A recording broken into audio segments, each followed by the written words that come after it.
Hello, I'm Jim Kerr, and welcome to Passion Highway. On this episode, we're going to be reviewing the Wi Fi Ranger Aspen indoor router. For those of you who don't know, Wi Fi Ranger is a company that's been in RV products for many years. So they sell devices that connect external Wi-Fi signals was their initial product, and now LTE cellular signals. They grab those signals and they bring them into a device on the inside of the camper, so then it would retransmit to other devices inside. So your phones and your computers and your Apple TVs and that would connect to a local Wi-Fi network. That network connects out to the rest of the world using the Wi Fi Ranger product. So, we initially thought it would be a good idea for us to purchase the Wi Fi Ranger. They sell two different types of devices. They have their routers, which are the indoor routers. So, this is what transmits the signals on the inside of the coach. And then they have this new Converge line, which is outside antennas, basically, that have LTE and Wi Fi routers built in. So you install the outside antenna up on the roof. That comes down, it connects into an Ethernet port on the Aspen router, which would be this blue port right here. And then that would then bring outside connectivity into the router. But on this episode, we're going to talk about the Aspen.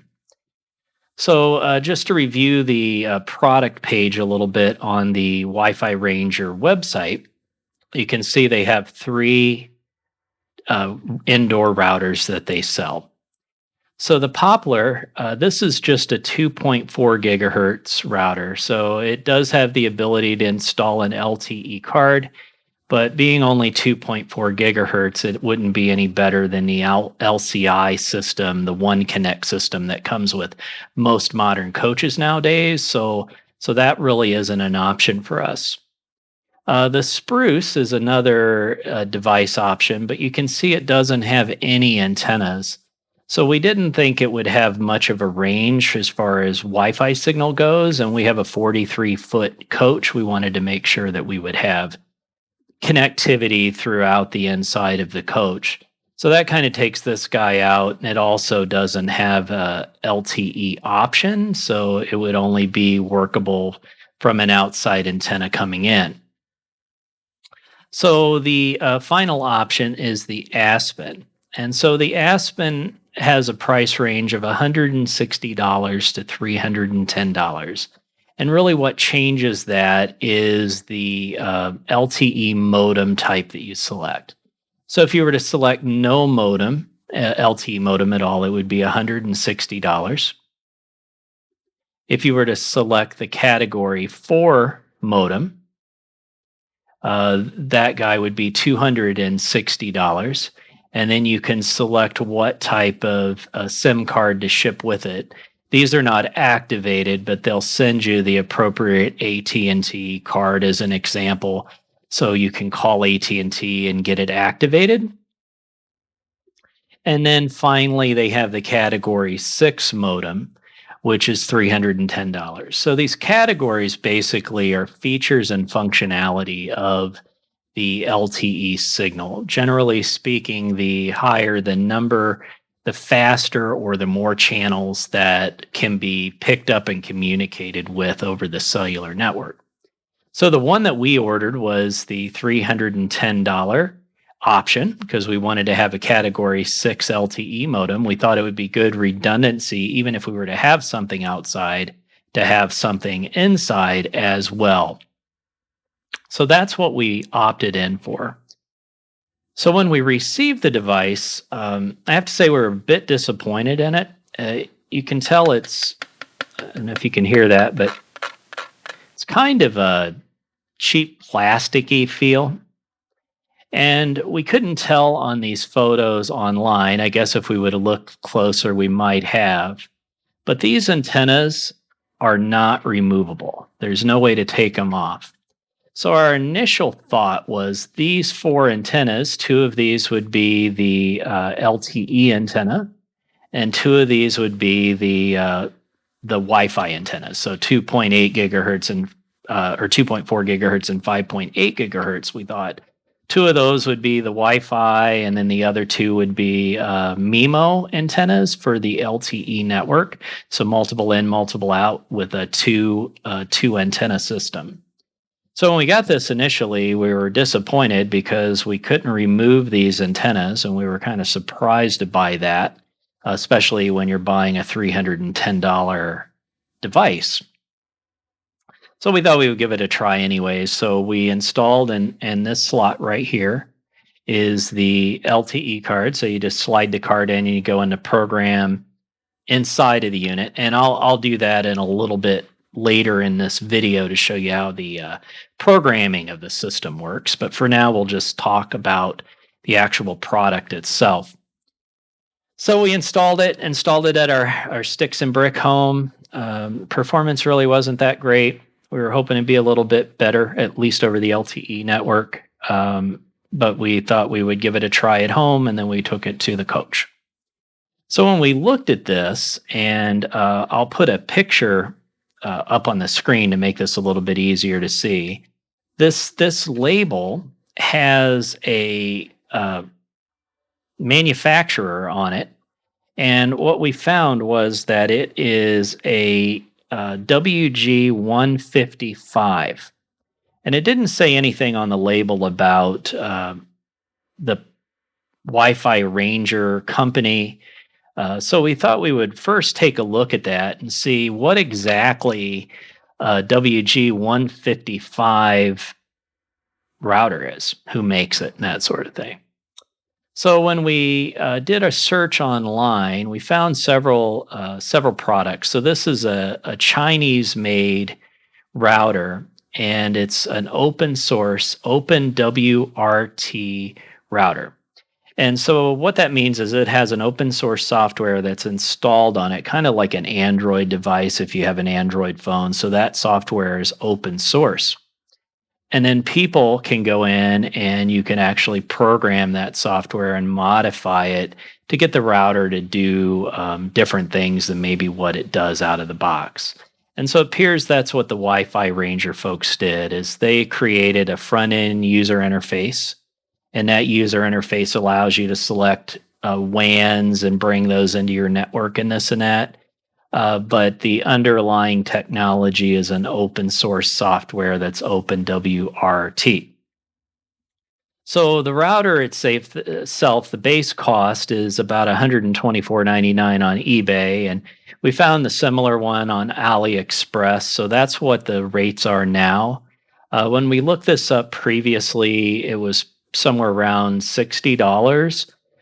We believe the cost of these have gone up because they're Chinese made, and the tariff and challenges between the US and China has likely raised this cost. And if we go over here to this website again, maybe you noticed this, maybe you didn't, but they're actually showing out of stock on this device. So Wi-Fi Ranger may be having problems getting these devices from China, or the cost ends up pushing it to the point where it's cost prohibited. So if we go back here to the to the no modem option, it's $160. So if they're paying somewhere around $124 for the device, there really wouldn't be a lot of margin in that. So chances are they're either going to have to raise their price for this device or find another device down the road. But nevertheless, we are here today, and this is the device that we are reviewing and the only one they have on their site. So we decided, after we tested the LTE router, that the signal strength wasn't great. We're in an excellent coverage area in our Sticks and Bricks home, and we're also in an excellent coverage area at our coach. And in both cases, LTE wasn't working that great. So we thought we would go ahead and open up this unit and take a look and see exactly what's inside. So that's what we're going to do next. So the first thing you'll notice is there's only 4 screws that open up the unit. And all you have to do is take those 4 screws off. Okay, as you can see, it's pretty easy. You remove the 4 screws, and then the back just comes right off. Inside, there's the circuit board, and it's kind of snapped in a little bit, but you pull on it and it'll come right off. You just have to be careful about the wiring inside. So this is when it dawned on us as to what is actually going on with this device. As you can see, there are these wires that are leading down to those outside antennas on the case are actually going up to the Wi-Fi portion of the router. The little card, which is off to the right there on the right side of the image, is actually the LTE modem. And that goes to those 2 little strips on, which would be the top of the modem itself. That is why it doesn't have much range. It's just those small little stick-on antennas that are just glued to the top of the case, and those 2 antennas would have to pick up the LTE signal from outside of the coach going through metal and everything else.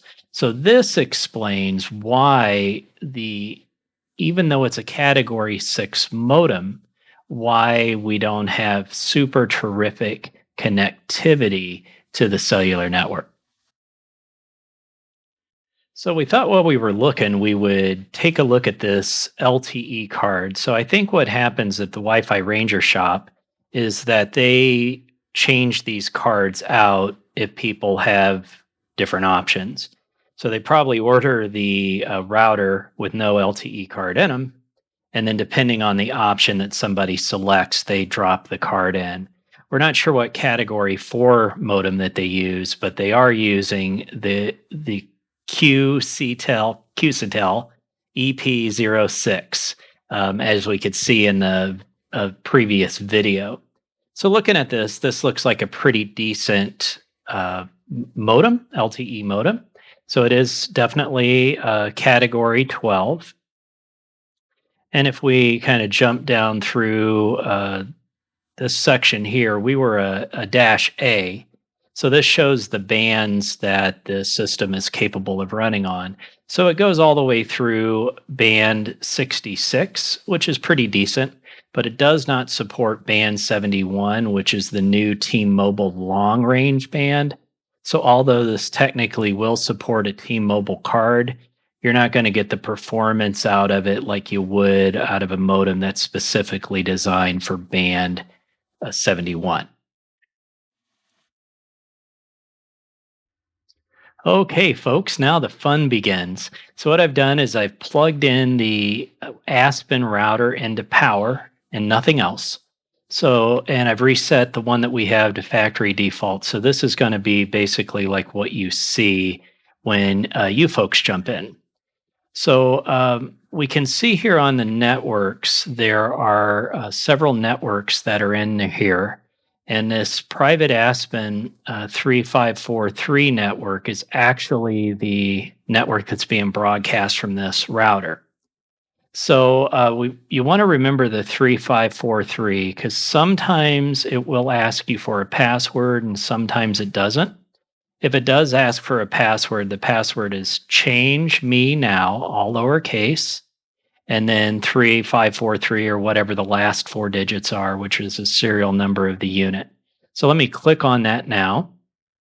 And there we go. We got a password. So let me show you this so you can see it. So it's CHANGEMENOW 3543 and join. And assuming that all goes well, we will see the network up in the corner here at joined.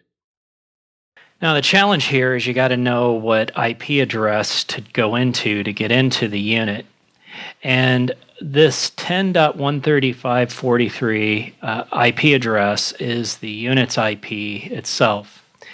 And then it has colon and then 8080s. So most of the time it should refer back over. So if I click on that, we get to the front administration page. So this IP address is hard coded in the unit, and that's what they do by default. So let me get my glasses on so I can see all of this and walk you through it.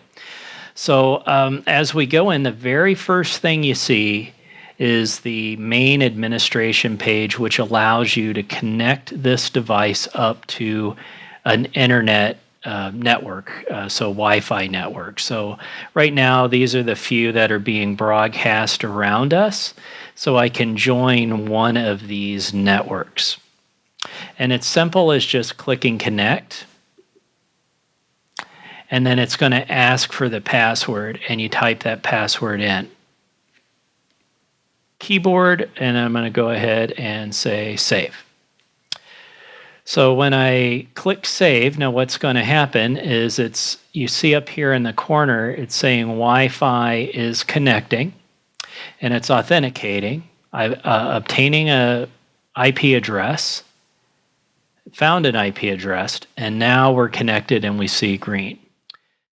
So what just happened is that the Rhodes.net is kind of going between green and yellow. And you can see it's only showing like in and one dot with really terrible signal strength, and it's showing filtered. The unit doesn't really know what to do. And the reason this is causing this problem is because the Rhodes.net network in our house is set up on the 5 gigahertz network only. And so although it was able to connect to it because it can see the SSID and the password works, when it tries to fully connect, it has problems. Now, the challenge with this device is, see, it's showing that it's online, but it's not really online. And then it tries for a bit and it fails and it goes back and forth. So you can see it just changed to yellow again. So it's trying to get online and it's not sure exactly what to do. Now to fix this, we have to go to setup. So by default, Wi-Fi Ranger does not enable the 5 gigahertz network. Not completely sure why they do that. Maybe it's because the range isn't as far as the 2.4, but 5 gigahertz is faster by default. It does have a shorter range, but if you can use it, it usually works better and has less congestion. But they have it disabled. And you know that if you go onto the setup page, you can look down through and we see that internal Wi-Fi WAN 2 gigahertz is bolded and it's showing that it's active, and you can see these numbers. So the first priority is Ethernet WAN. And Ethernet WAN is the connected by the converge antenna up on the roof, the other part of the devices they sell. They run an Ethernet cable down. It plugs into that blue WAN port that we showed you earlier. And then if that's connected up, then the Ethernet WAN would be the primary way that this device would get internet. Since we don't have that, then the next step it's going to try is the 2.4 gigahertz Wi-Fi network. Since we only connected this up to a Wi-Fi network that supports 5 gigahertz, this will allow us to connect to it, but it won't actually work. So we have to search down this list until we find this internal Wi-Fi WAN 5 gigahertz. So if we go over here to this guy and we click active, now it instantly moved it to the bottom of the list, but we don't want it at the bottom of the list. We want it to be at the top or at the priority. So you click this little arrow and you can see it's moving up. And now 5 gigahertz is in the number 2 position. That's where we want it. So we need to then save these changes. What's going to happen is the router will reboot. When it comes back online, 5 gigahertz network will be enabled. So let's give this a go. So we click OK. And now the router is saving the changes. And then it's also going to reboot itself. Now, one of the indications that you know that it's rebooted is you could see the Wi-Fi network drop off of this network and go back to one of our other networks. So we'll just give this a minute and we'll be right back. Okay, so we're back connected to the Wi-Fi Ranger on the 5 gigahertz network. And you'll see we're still showing this yellow band. So now that we've enabled 5G, you can see that now I have this Aspen with this little dot was there before, but no other option. Now there's Aspen 5 gigahertz. So what we have to do now is we have to click the 5 gigahertz network and then click scan. And so what we're doing now is we're saying, okay, only look at the 5 gigahertz network bandwidth. And so it goes through and it scanned it and it found, now we see all of our access points, which is what we should see. And then we need to connect to one. So let's just pick one and let's click connect. Okay, it shows that it's connecting and internet is processing.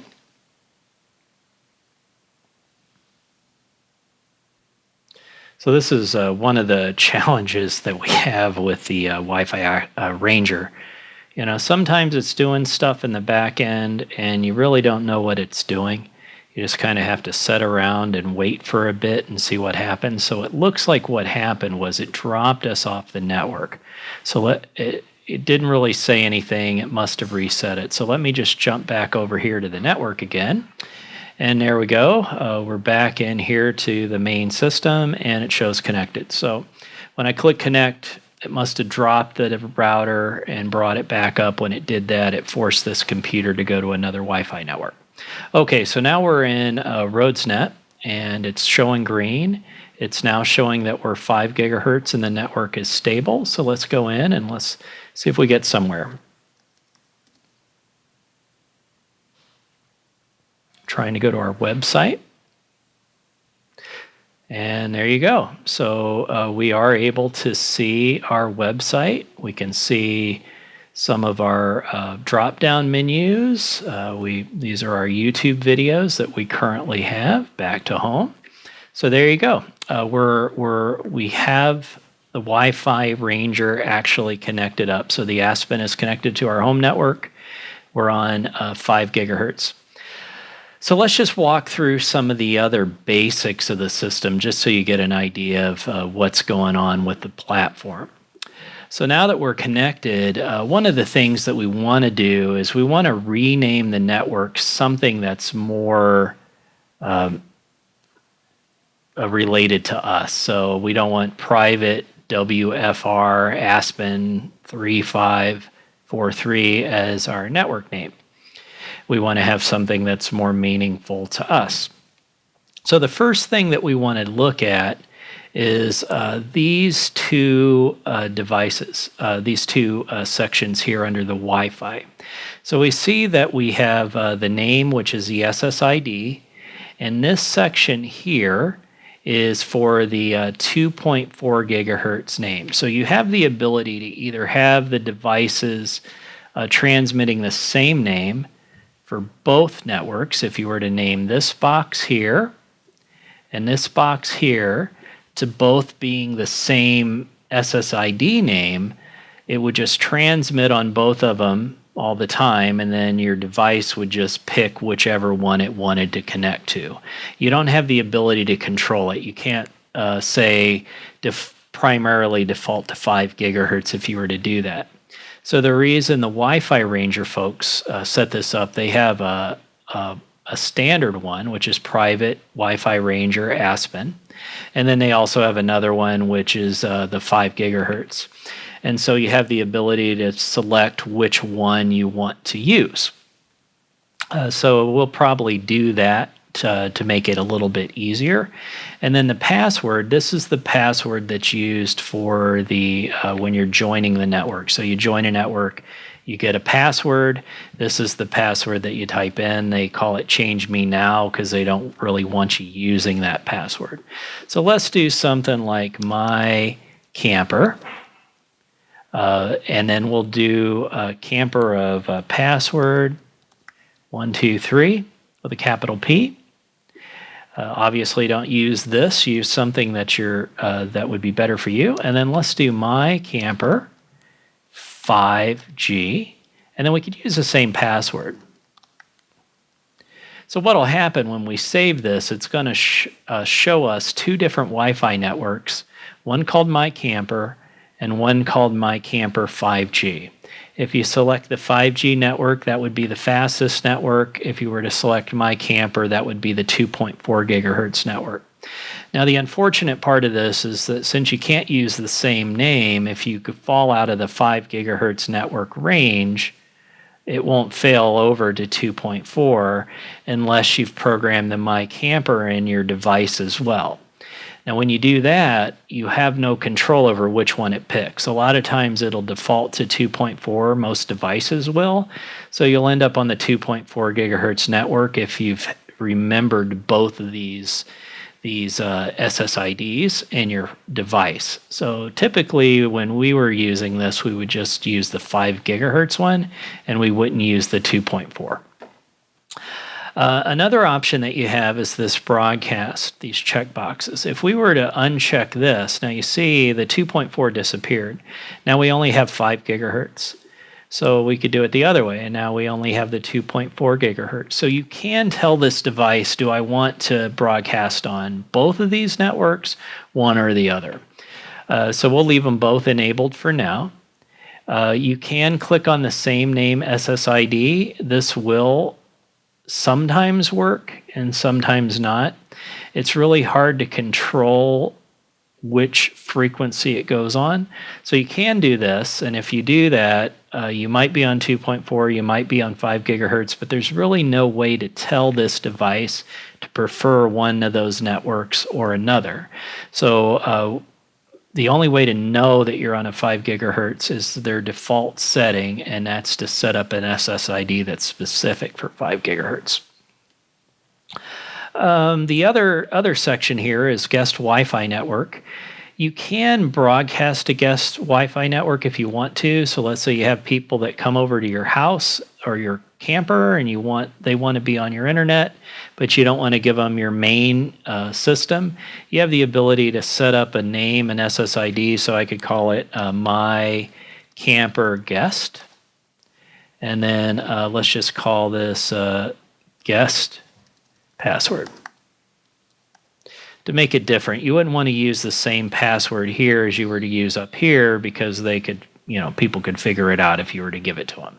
But calling it guest password with a capital G and a capital P would make it secure enough where random people wouldn't be able to get on your network, but then you would also be able to give that out to somebody. Now, when you're on this network, and I click broadcast on, that means it's going to transmit that out to the world. Anybody can see it and anybody could join it as long as they have this password. If you turn this off, it's not going to broadcast the guest network at all, but we'll turn it on for now. This interest section, you can fill this in and then somebody else connecting in, like another Wi-Fi ranger, would be able to see some information about you. But typically we don't use that. So before I save this, let's jump over to setup. Oh, it looks like I have to save it. So when you're on a page, you have to save before you change pages. So when I went to change to another page, it's saying, hey, if you leave this page, you're not going to save your changes. So what we need to do is hit save. Now when I do this and I hit save and OK, what's going to happen is the Wi-Fi Ranger is going to reboot. So let's give it a minute and then we'll be right back. Okay, now that we've reset the modem's rebooted. Now we're seeing we're not able to connect. Once again, it dropped off the network. So if you recall, we added in 3 different network IDs. So we have My Camper, that was the 2.4 gigahertz. We have My Camper 5G, which is the 5 gigahertz network, obviously. And then we have My Camper Guest. So let's go ahead and join this My Camper 5G. So when I click on that, it's going to bring up the password. If you remember, that was password 123. So I can click on that and I can show you what I just typed and click join. So now that I'm joining the network, hopefully it joins here in just a second. Still joining. There we go. We just joined. Now I just need to refresh this page. And we're back at the control panel, just the timeout page. Click on that, and we're in. So now we are connected up again to the My Camper 5G. We could do the same thing with the other two networks if we chose to, but we're only going to do the 5 gigahertz network now. And it's showing that we're offline. So we rebooted this router, and by default, it doesn't always connect back up. You have to say auto connect. So if you enable the auto connect after it reboots, it will try to reconnect.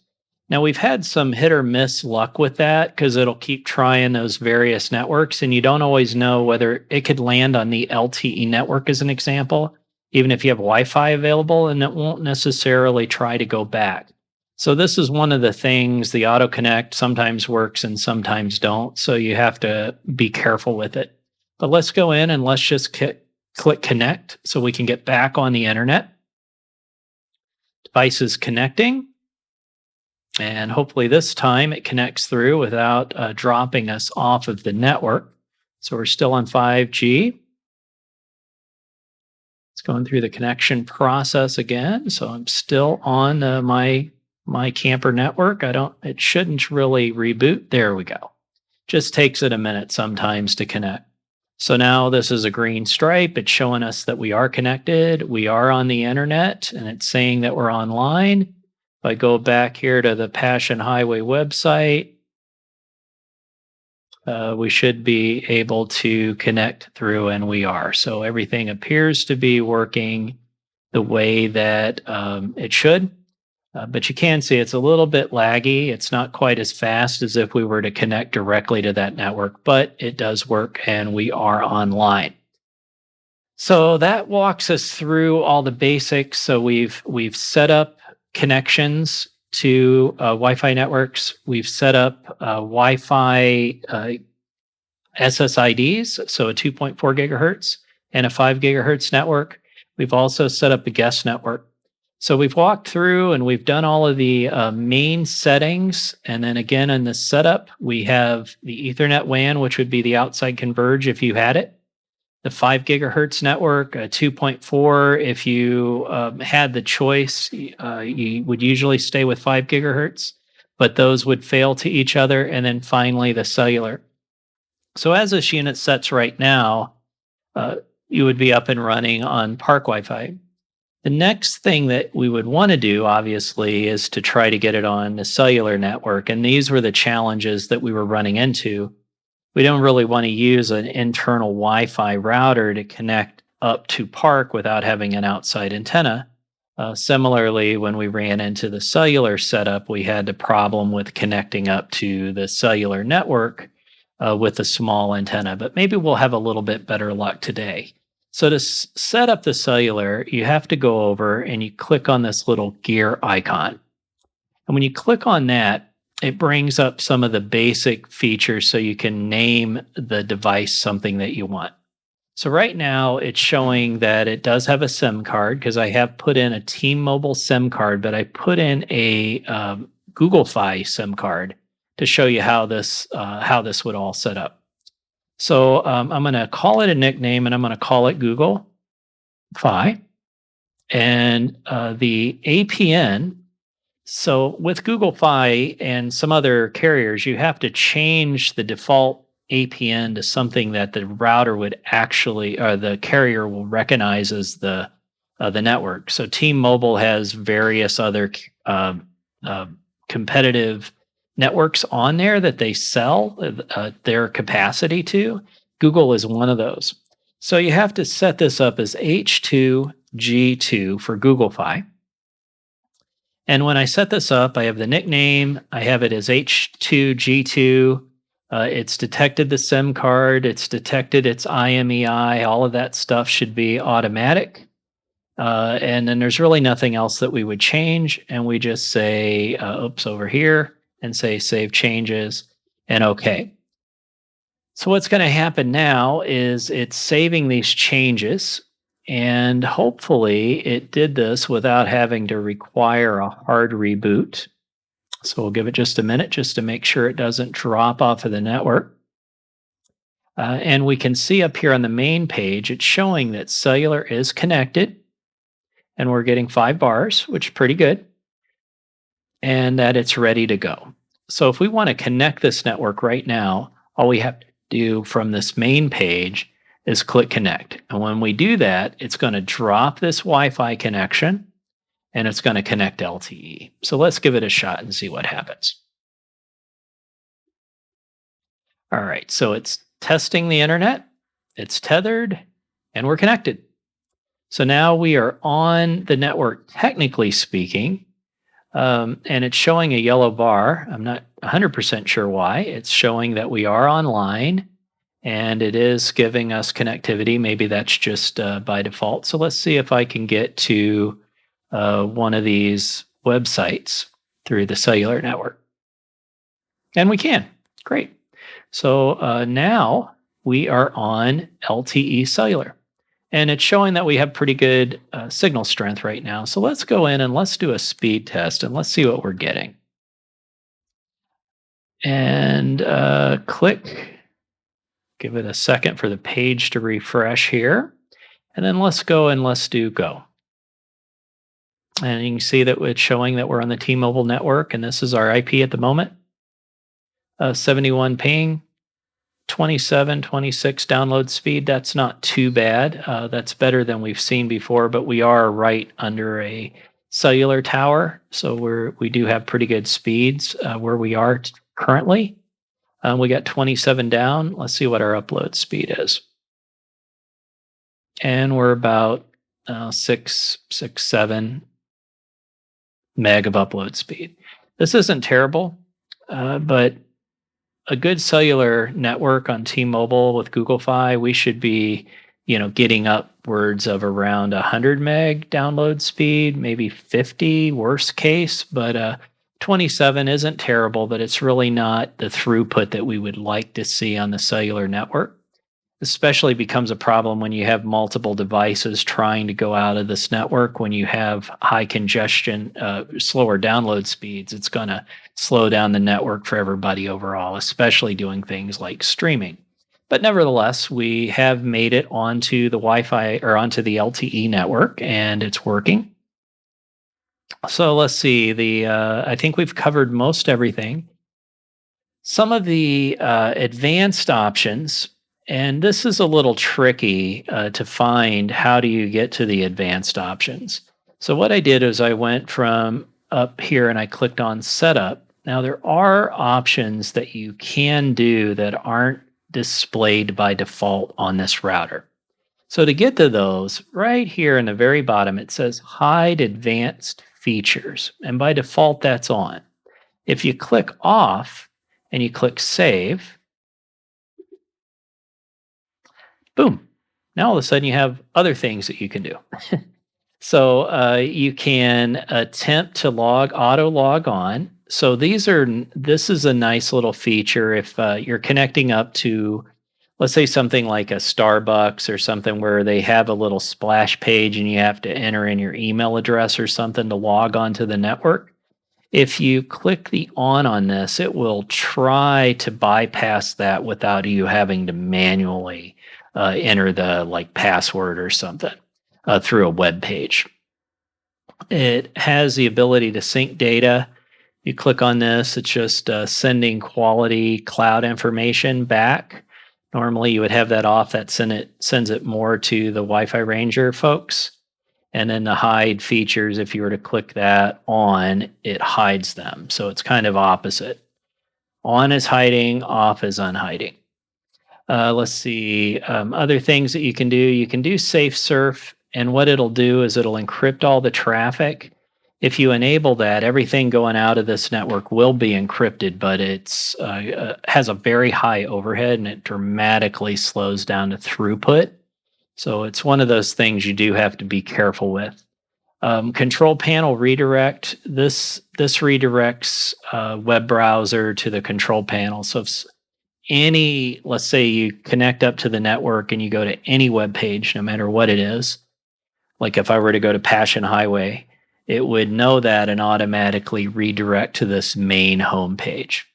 So you can enable that if the only people on the network are people inside the coach. You can enable that, and that'll be the reminder, hey guys, you have to connect the network up in order to get onto the internet. When you're on the internet, that doesn't do anything. You would just go straight to the website that you wanted.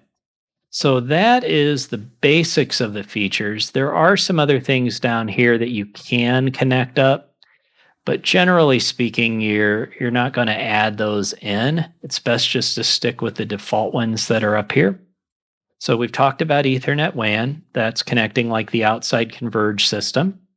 If you click on this settings over here, you can kind of see some of the basics.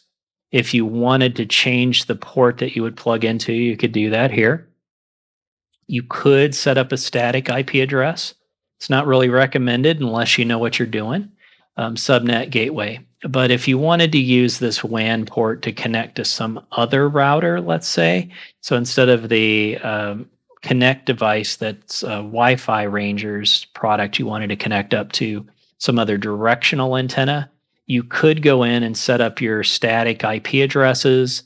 You could set up your subnet mask and your gateway and all of that. And what would happen is then it would use those IP addresses and it would route out of your other router versus having to go through the Wi-Fi Ranger router.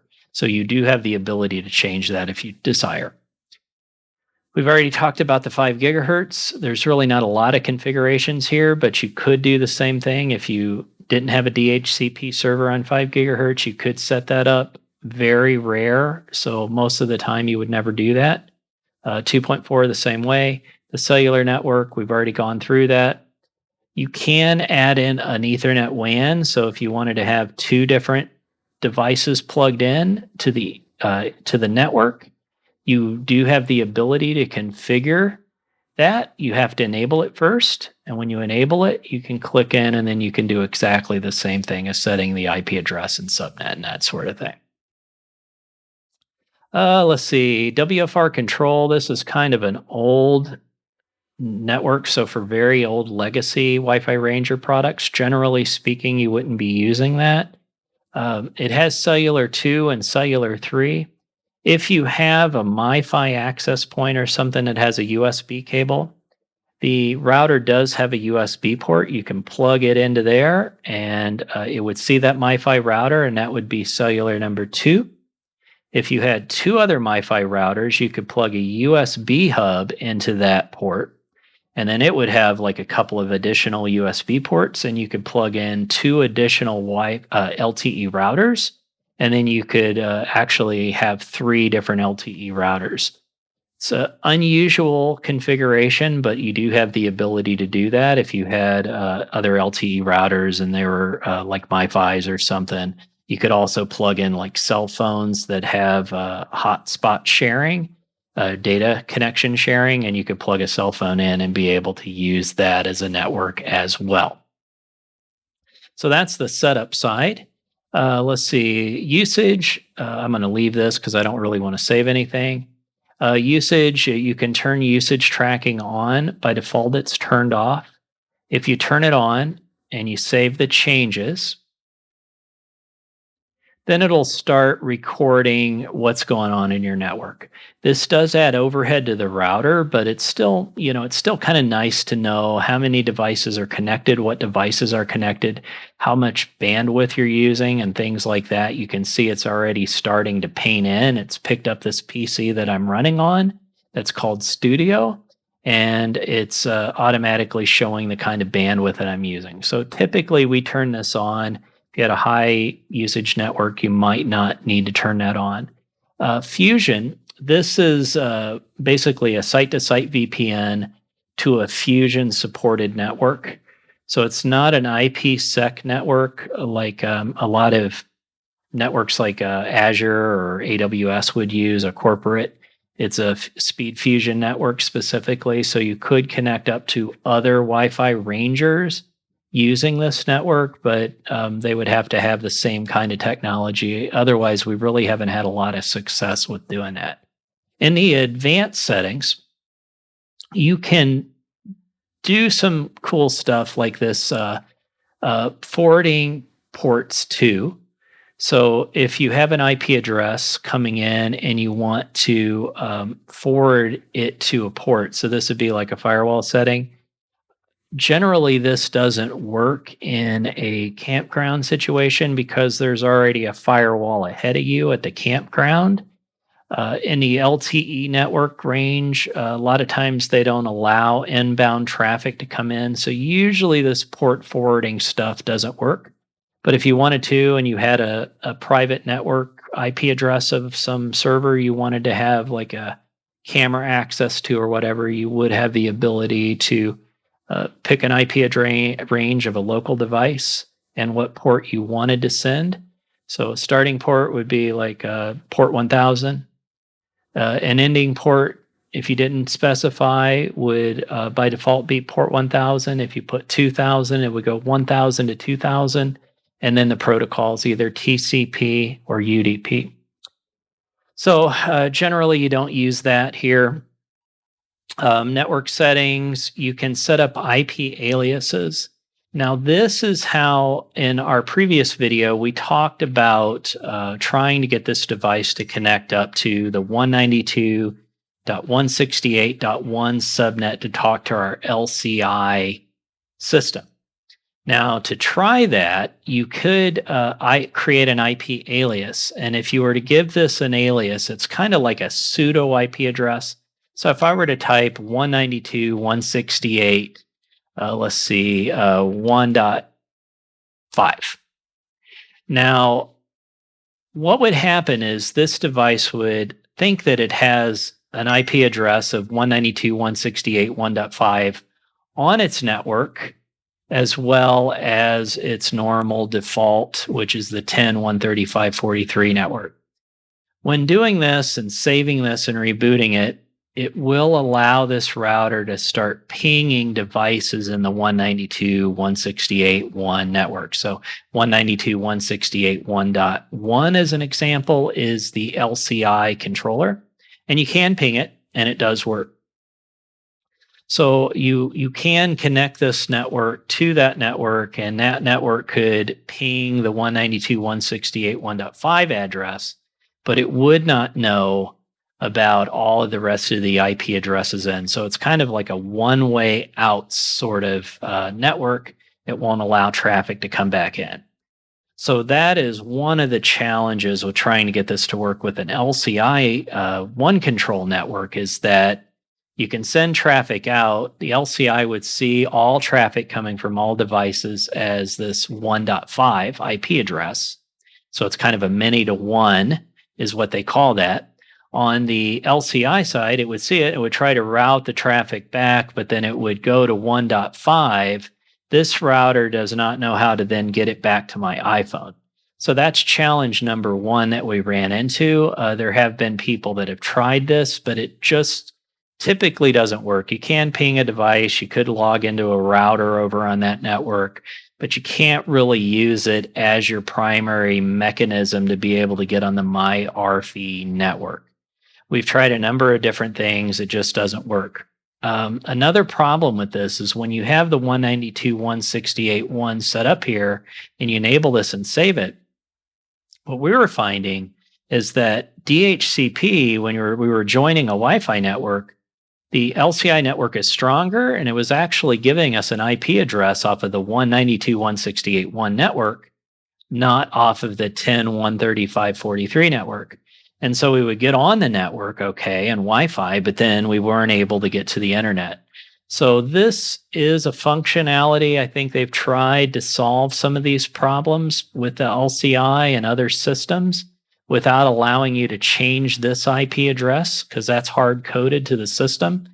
But it just doesn't work very well, and it can cause all kinds of very difficult problems to troubleshoot. The second area here, or the next area, is DNS. By default, you just have it on auto. So whatever network you're on, if you're on your LTE network or the local Wi-Fi network, it picks up an IP address off of the network and DNS. It just passes that right through to your device. So that would be the network address that you're using. If I were to change this to our internal RoadsNet Wi-Fi, these IPs would change to the DNS server that we have configured in our house. Now, the downside to that is that you are tracked, and a lot of times these devices are pretty slow, the DNS, because you're going out to the LTE network. A lot of people are hitting that, and these networks do track requests coming in. So, what we usually do is we change these to static, and we will change it. There's a DNS service called 1.1.1.1 and 1.0.0.1. Now, these are private networks that provide DNS services, and these DNS services are completely, clear. They don't have any sort of tracking or anything. So, if I were to just do a search, let's say for 1.1.1.1, this is the network that you can go to figure out exactly what I'm talking about. So this is something where you can go in and explore. But if you do want to look at DNS, it's a better idea to use the DNS, another DNS server versus the carrier or the park. So if you're using the park's DNS server, they're tracking what device is connecting out. So what RV is connecting to their network, and also what sites you're browsing. And all of that stuff could be collected. It could be sold, it could be tracked. They could come after you because you're violating their terms of use for streaming or something like that. But if you set up your own name servers, it's more difficult for them to track exactly where the coach is going. So we usually set these up, and we do that on all of our routers. 1.1.1.1 and 1.0.0.1 are good to use. Google also has one called 8.8.8.8 that you can use, but Google does sell advertising, and they do track that data, and they do have the ability to link that back to the people that are browsing it. So we don't really love using Google, but Google would still be better to use than the actual LTE or the park DNS servers. So the next section is the hardware. It's pretty straightforward. You have router lights. Those are the little lights on the unit. By default, you have them on, but they do use electricity. If you have this connected to DC, you would want to turn those off after you have everything working, because you really don't want those to burn up electricity if you don't need it. USB power only.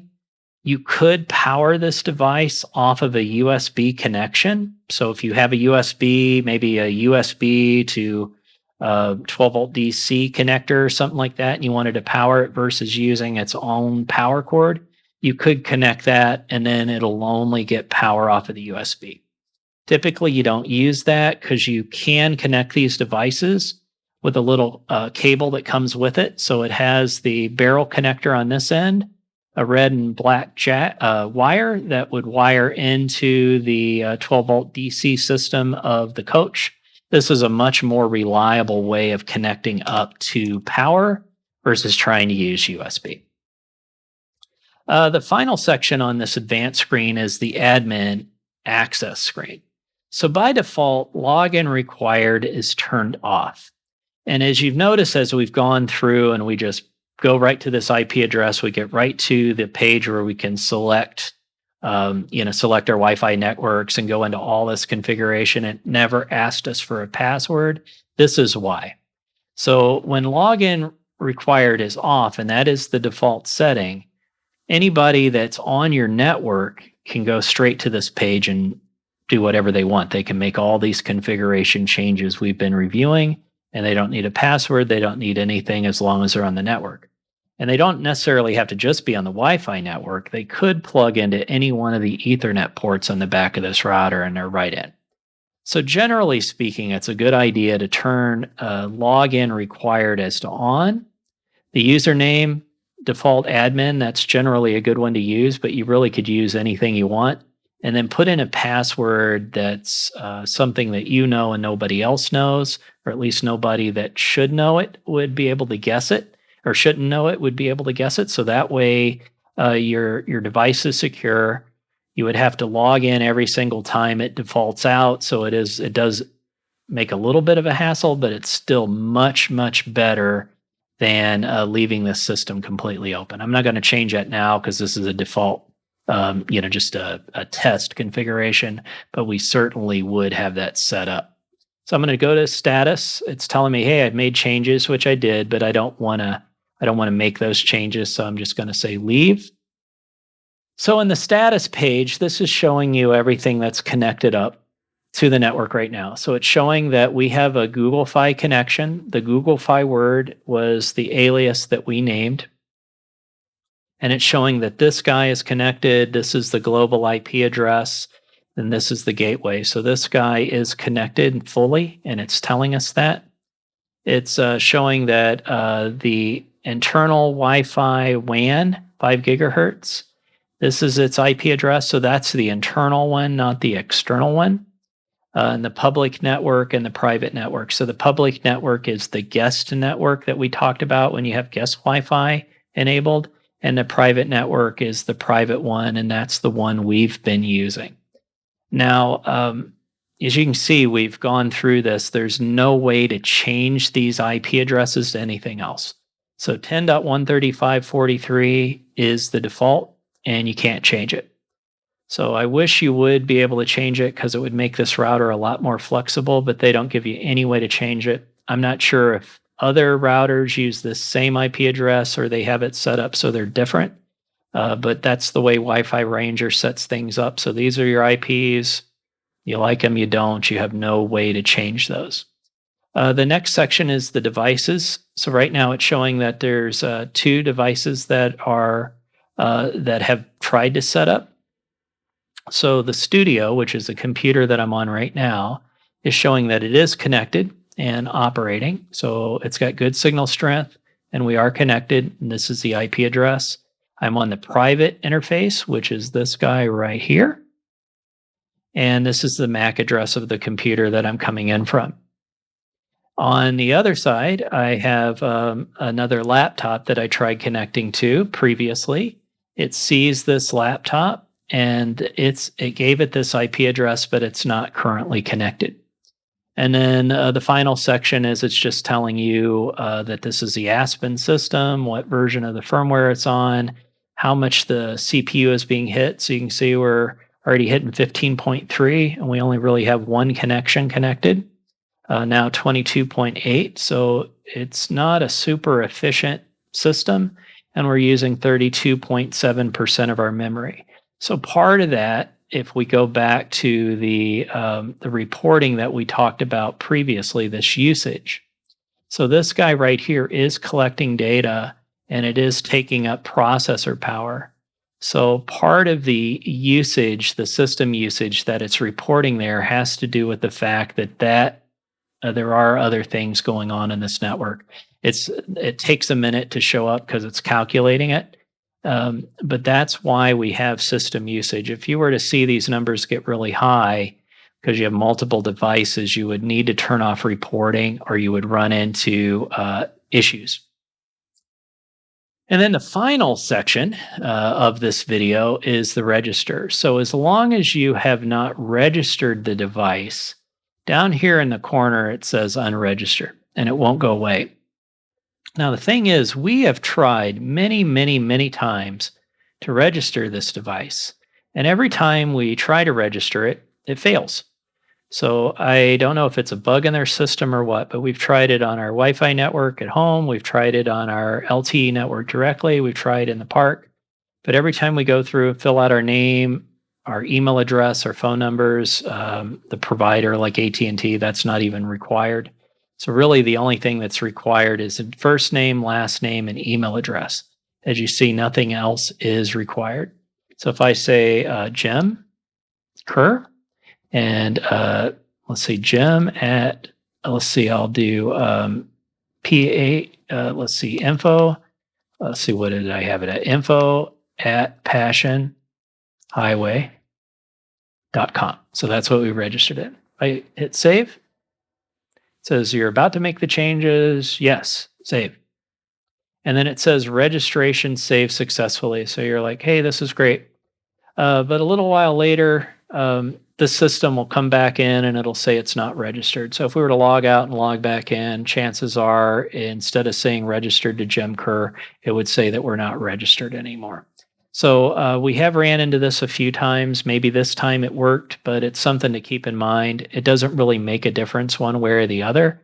But supposedly it has to be registered in order to get the next firmware update, but we haven't had any problems with that. It seems like it picks up the firmware anyways.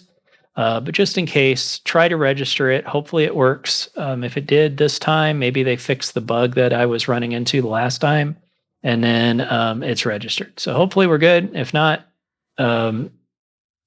just ignore it. All right, so now we're back and we're in the main page, and this is the last thing that we'll talk about before we end this video. So we talked about the auto connect. So let's just kind of touch on this a little bit. So when we click on auto connect, now it's going to auto connect the device. Now, if you see what it's doing is it just switched to Ethernet and it's trying that. Well, Ethernet, again, is that a WAN connection that's up on the roof. We don't have that connected, so it's not going to be able to find it. So now it's spending this time trying to connect to that WAN port. It's not going to be successful at it. So it's just waiting and waiting and waiting. And eventually it'll time out. And then it's going to go through this setup list. So it's trying this one right now. Then it'll try the Wi-Fi WAN 5 gigahertz. And then it'll kind of work its way down. So still waiting and still waiting. Hopefully it will change here in a minute. So this is the challenge that we have with the auto connect. So you have your router set up and it connects up and it goes through this. It can take a long time to connect versus just clicking reconnect. So you see here now it's trying the internal Wi-Fi. It did find one because we do have this Rhodes-Net. And so it's processing the request. You see it's authenticating right now. And hopefully here in just a minute. And off of LTE and we'll have internet again. So it's going through and we're doing this very, very slowly. So it does get a little annoying if you just park and you want to get onto the network. You want to go to LTE maybe, but you have to go through all of these steps before it gets to the LTE. So that's challenge number one. The second challenge is after it has connected, it kind of stays locked there until that connection goes away. So let's say you're driving down the road to the park and you are on LTE network. Now you're back at your home park or your house where you have LTE or you have Wi-Fi that you know. The challenge with that is it won't switch back to Wi-Fi and it doesn't tell you one way or the other. So we're in this situation right now where we're not actually online. Maybe this thing dropped me. So let me take a look. Yep, it sure did. So it took us off the network. And let me go into my camper, see if I even see it. So I don't even see the 5G network at this point. So I'm seeing my camper and I'm seeing my guest. So when it tried this, it just literally just blew the 5G network out of the water. So that's why we dropped off. So let's see. It's still not coming in. So this is why we don't like using the auto connect because it can cause these really random problems. So let me turn Wi-Fi off and then let me turn it back on. And let's see if maybe we're able to get into the 5G network again. So I'm looking here. I'm not seeing it. So I see my camper, and we should see my camper 5G. and I see my camper guest. I'm not even seeing the 5G network anymore, but that's the one that was trying to connect to. So let's connect to my camper. Now, again, this is password 123. Show you that, and then join. So let's jump into the 2.4 gigahertz network and see if we can get connected to this device. So it did connect us up. And again, we're not seeing this 5G network at all. We're seeing my camper and we're seeing the guest, but nothing else. Now that we're back in, we are connected to the device, and it does show that we are on the 5 gigahertz network and we are on this RoadsNet network. But now 5G for devices to connect to it just quit working. No explanation as to why. So when you're trying to get set up and this stuff is going on, it can be a little flaky. The only way we've found to fix this is you have to actually power off and reboot the router. You can go into, let's see, I believe it's, is it status? No, it's advanced. Nope. Let's see. Must be, yeah. So under Fusion is one. Let's see, set up another one. Yeah. So if you click on the setup screen, down here at the bottom, so if you are able to log into this device and you have the router hidden somewhere in your camper, you go to the setup screen, and there's a couple of others here that has these options as well. You can click reboot. If you click that, the device will reboot and pop back up, and hopefully then the wireless and all of that stuff works okay. But it is kind of a pain to have to log in to force this to reboot. If you can't get on the network for some reason, and that has happened to us, you have to get to the router and unplug it and plug it back in. And when it reboots, most of the time it works. So now we can see we're on the My Camper. I am still not seeing the My Camper 5G that we created. And just so we are all on the same page, if I click on the Wi-Fi, we can see that I have the 2.4 gigahertz set as My Camper, and we have the 5 gigahertz network set as My Camper 5G, and it's not hidden, so it should be broadcasting. But up here, we're not seeing it. Now it should have, the computer here should have just joined it automatically. So for whatever reason, when it failed over on the auto connect to 5G, it killed that. So there are workarounds, but it is a little bit aggravating because now that we're only on the 2.4 gigahertz network, our throughput isn't going to be as fast. So let's go and do a speed test, see what we get.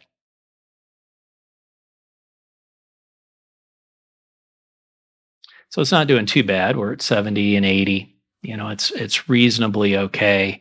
But we were faster, I believe, on the 5 gigahertz network, and our home network here is actually a gigabyte network, so we should be getting a lot higher speed throughput than what we're seeing. Upload speed seems to be fixed now, so we're getting better upload speed of 26, 28. So upload speed is working well.